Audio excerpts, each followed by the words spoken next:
Hello and welcome to Third Act Film. Today we're going to be given our top 5 most anticipated films of 2016. Here with me is Todd James. Hello. And I'm James Forbes. Hello, James. Alright, in at number 5 for you, Todd. For me, Warcraft. Really? Which I believe is subtitled Warcraft The Beginning. Really? I think that is the new subtitle for it. Ah, that's ambitious, isn't it? Yeah, Warcraft The End. Yeah. Yeah. More accurate. Yeah, so I was more excited about this before I saw the trailer, if I'm honest. The trailer has... Before I saw anything. I loved it! Yeah, when it was just a title. That I don't know why, but it kind of put me off a bit.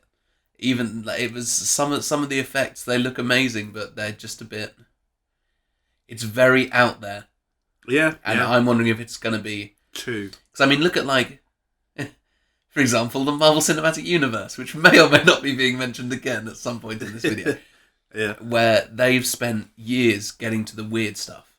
Yeah. Whereas Warcraft is just going, balls to the wall. Yeah, I was going to say balls deep. It's good that we both got balls on the brain.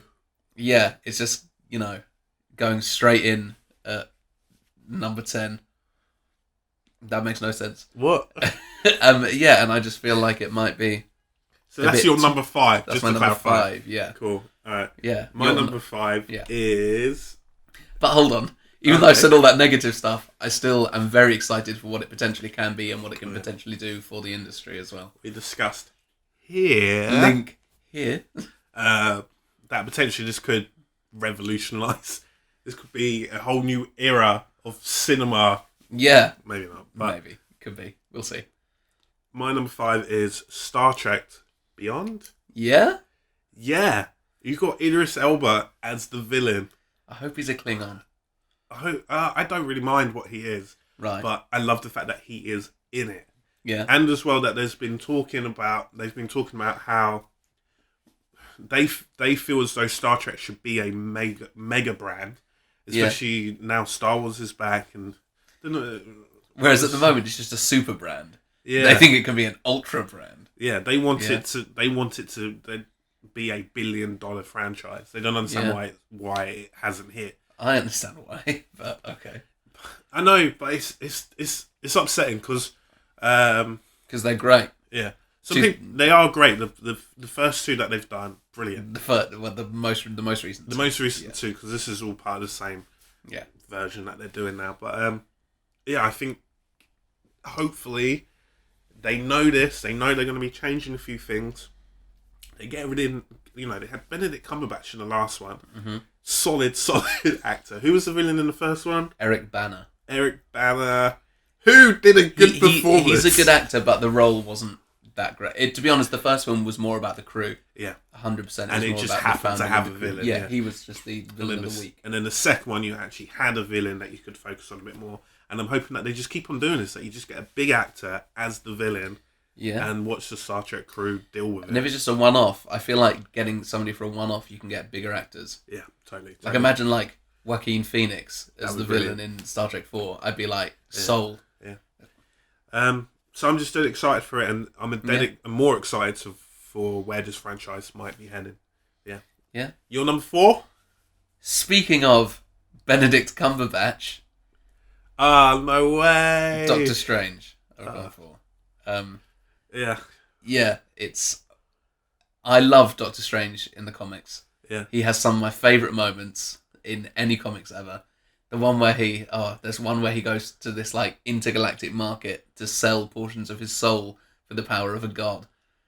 Wow. Okay. It's who doesn't want to see that? Yeah. And yeah, I'm excited for what it can do. The visual style, I feel like only in recent years magic has started to be shown how it's been shown in drawings for years. Yeah. Things like someone holds out their hand and triangles and squares and alien writing appears around it. Yeah. You know what I mean? Yeah, I know what you mean. And I feel like this is a very... And if you put the cast of Doctor Strange in an Oscar bait film, people would be like, that's one of the best casts ever assembled. Yeah. Seriously, that is it's got Oscars written all over it. Tilda Swinton. Yeah. Chiwetel Ejiofor. Exactly. Mads Mikkelsen. Yeah. I'm sure there's more that I'm forgetting. Rachel McAdams. Yeah, exactly. Like this cast is amazing, and the fact that they have got this cast to do this property, yeah, I'm dead excited. I am. Yeah. Still a while away, but Still yeah, a while away. Yeah. In at my number 4 is another Marvel film, great. which some people might be surprised I don't have it higher, but hey, Okay, right, I've got more films that I'm more excited about. Right, Civil War. okay. Number 3, number 4. Rather. That's my number 4. Yeah, Number 4. Interesting. Marvel Civil War. Iron Man versus Captain America. Hopefully, they do not make the mistake that Batman v Superman have done by releasing a trailer that shows, oh, they don't really fight. By the way, they're friends by the end. Yeah. Yeah. I know. Spoilers for Batman v Superman, by the way. I know that they probably will, because they still got Avengers Infinity Wars to be friends again. But I'm hoping there is some sort of bigger divide. There's a difference between ending the film as like chummy buddies making jokes with each other about Wonder Woman and, you know, this can wait. Yeah. Let's save Earth and then we can talk about the Sokovia Accords. Yeah. Because if I'm really, really hoping they do something shocking. If they killed Iron Man or they killed whoever, that Captain America's side actually killed one of the other Avengers. Yeah. Causing a much bigger rift between them all. Yeah. And then they just ended the film. Because you got to think, what's after that? Strange. Yeah. Oh, God. Spider-Man.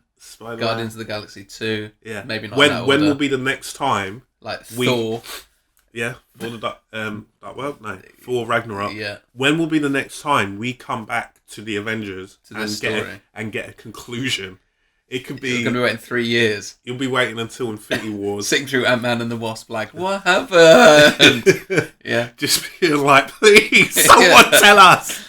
Yeah. But I think that's great, and I hope they do something like that. That they kind of just leave it hanging at the end. If it ends with like an unhappy, dissatisfying, but in a good way ending, I'd be up for that. Pretty much every Captain America film has been catastrophic to the whole Marvel Cinematic Universe. In the first one, bloody World War II. Yeah, it was World War II. Yeah, but it was the fact that we have a super soldier. That how many people have been trying to make a super soldier, and that everybody have. That Shield have now got their own super soldier from time way back when. Then the second one is the end of Shield. Kind of. They had a whole TV series called Agents of the Shield. They're like, well, that's gone. They didn't care. What a shame that was. And they've killed this international police force that was there prior. Mm-hmm. I mean, in Iron Man, the president's kidnapped. I saved him. And in 4, it's like, there's Malekith. Like, nothing, there's no consequences to the bigger world with these other films. But every Captain America film, they hit it, and they hit it hard, and they gotta kill somebody. I hope so. More than one person. Mm. What can I say? I want to see it. We're going number 3. Number 3. X-Men Apocalypse. I didn't have that on my list. You didn't have that on your list? But, it does kind of look good, but then any of the promotional work. Yeah, I mean, at the time that we're recording this, there hasn't been a trailer. Yeah. I think there's one coming out any day now, so we probably will have seen... Rumoured with Star Wars. Yeah, so we probably will have seen, or will be better informed on it by the time you hear this. But it's basically because of Days of Future Past. Because Days of Future Past was so good. Yeah. And the fact that so many people are coming back from that in front of and behind the camera. And, it's Apocalypse. Let's do it. Let's have it. Let's see all of these, like, the younger X-Men. Let's see them actually do... Because when the X-Men film started, the world of cinema wasn't like it is now. Showing Storm and Cyclops and that, showing what their powers can do. We never properly saw it. Yeah. And let's see it. Let's have it. Yeah, with Apocalypse. With Apocalypse, yeah. It looks really weird. We'll see what he looks like in the film. I've got a feeling once it's all rendered and stuff, he's going to look quite different. Yeah, because I remember the original kind of like rumour was that he was going to be CGI or like have CGI elements to him, but now it seems it's all him. I think it's going to be him in costume on set, and then they're just going to really edit it after, Yeah. especially after the reaction to what he looked like from the fans. Yeah. And well, from everyone that would listen. But yeah, I'm excited for what Bryan Singer can do. And I feel like this is what everything has been leading to in the X-Men world. Yeah. Cool. My number 3 is Suicide Squad. Yeah? Let's get the Joker in. Right, yeah. Good cast. Yeah, it's okay, yeah. A different superhero film. Truth. This is the first one where it's all villains. Because there was going to be Sinister Six, but God knows what's happened to that. Yeah, it's dead now. So we're getting from a, inverted commas, villain perspective on everything. Yeah. It's exciting. Definitely is. Yeah, I'll see it. I'll definitely see it. Yeah. Yeah, I am excited for it. It's not made it into my top 5, maybe not even my top 10, just because there are so many unknown elements. That there are so many things that I feel like can go wrong. That puts you off a bit. Yeah. But don't get me wrong. Like you said, great cast. David Ayer, I'm a big fan of.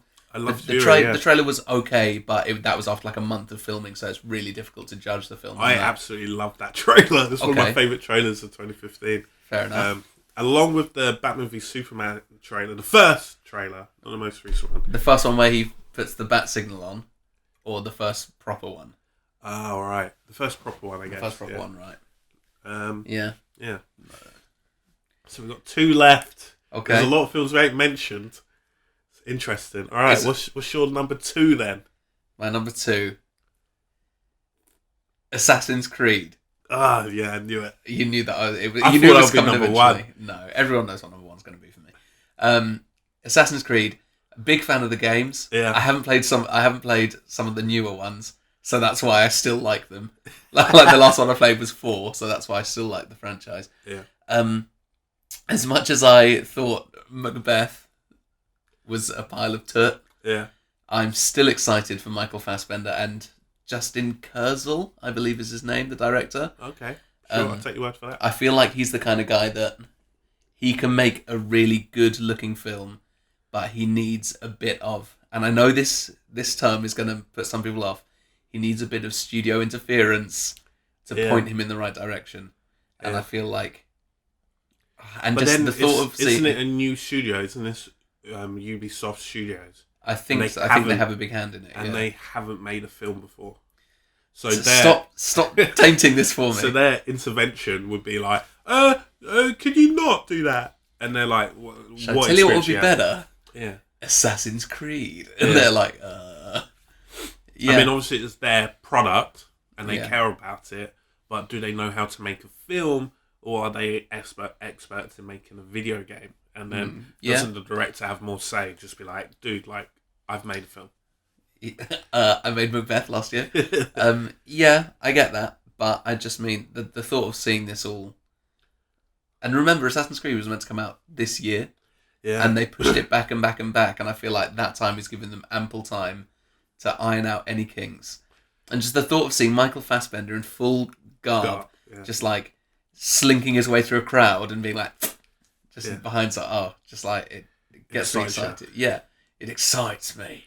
Lovely. And all the elements I feel like are all coming together nicely. And we'll see it goes. See it goes. I'm hoping it'll be good. That's not till December. Yeah, this time next year. Something a bit sooner. Yeah. So there, segue. Great. at number 2 for myself. Here it comes. Deadpool. Okay. I'm looking to laugh. I'm looking to have a good time. Yeah. I'm looking for Deadpool. It would be awesome if at some screenings they actually had Deadpool like walking the screen, like just someone dressed in costume. That would be hilarious. Yeah, because he's all about fourth wall. If he was literally in the cinema screen with you, or even better, holding the doors when you're walking out. He's like, I hope you enjoyed my movie. Yeah. I doubt they'll do anything like that. But why would you? That's just needless expense. Yeah. I'm just dead excited about it. It's going to be one of the funniest, hopefully one of the funniest comic book films. It's Fox who can gain back my trust again. You know, their hit ratio is off, and they just need to They're get it just right. all just spraying, all just not looking where they're pointing, just all over the place. Yeah. And the fact that Ryan, I kind of trust in Ryan Reynolds that he wouldn't continue with the project if it wasn't going to be good. Yeah. On the other hand, he might have just been so happy that it got greenlit, he would make whatever damn script they. But looking at the trailer, some of the things that, especially that him and TJ Miller are saying to each other, I'm just like, this is this is great. And I've got a feeling it can be on the level of Guardians of the Galaxy in terms of like action comedy, superhero fun. Here's hoping. Yeah. But definitely second most anticipated. Yeah. All right. What's we're at number one. Number one. Yeah. Everyone knows what it's going to be. For me, it's Civil War. Oh right, yeah. We've already spoken about it because you've been number 4, which did surprise me how low it was. Yeah. As if I wasn't excited enough already. The trailer was just the most amazing thing. Watching, Bucky and Captain America just wombo Iron Man right in the face over and over again. More of that.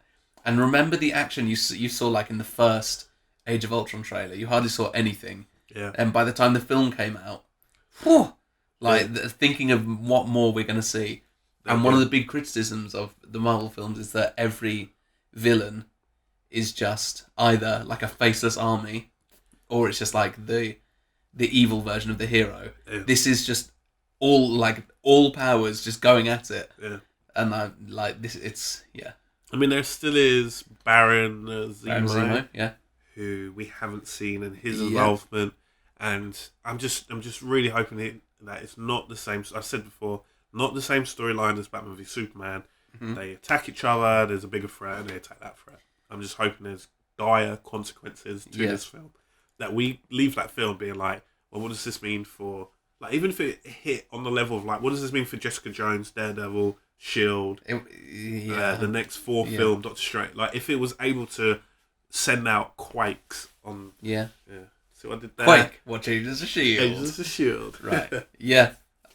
We've spoken about it enough, and I'm sure we're going to speak about it many, many times over the coming year. Yeah.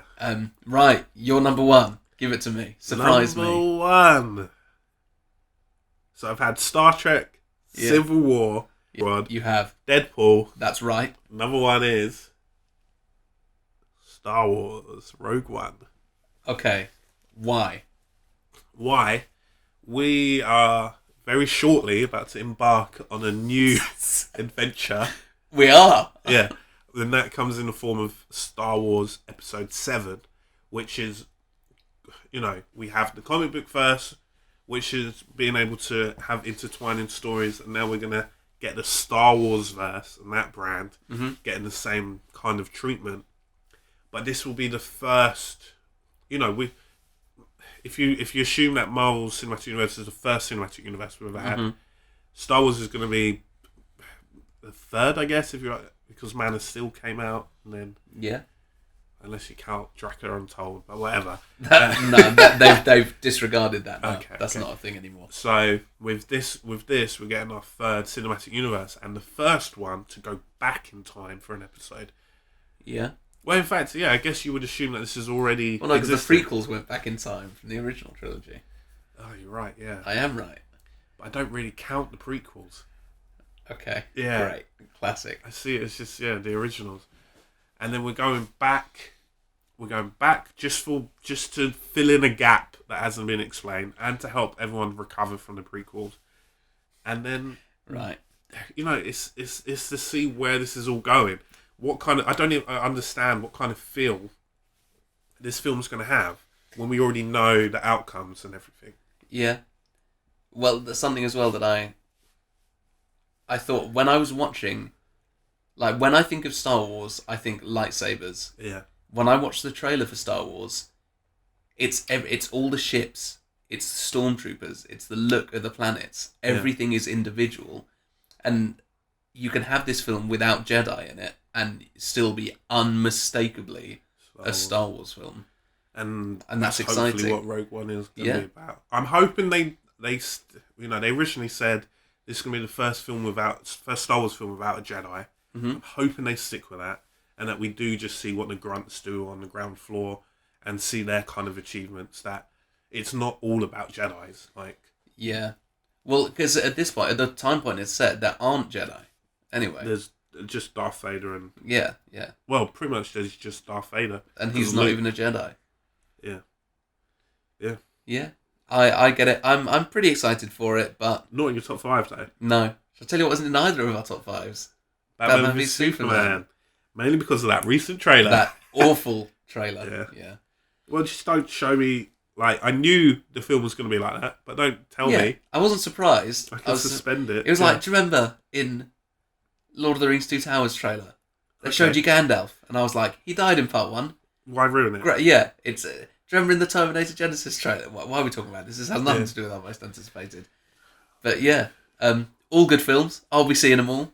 Yeah, lots of other films I'm looking forward to, but it was hard to get it to 5. But really hard. Next year looks amazing. And the thing is now with comic book films becoming like 10 a year, the top 5s are going to be looking more and more like that. Yeah, I feel like mine are 3 comic books and 2 video games. Mine are 3 comic books and 2 space ones. Great. Anyway, thanks for listening, guys. I've been James Forbes, and I've been Todd James. Bye. You don't want to be rained by fire. And it's... You're right. Yeah. I don't. Can I fire, please? And the Captain America's like, hold it. Hold it. I think, that's probably going to be the biggest one of the year.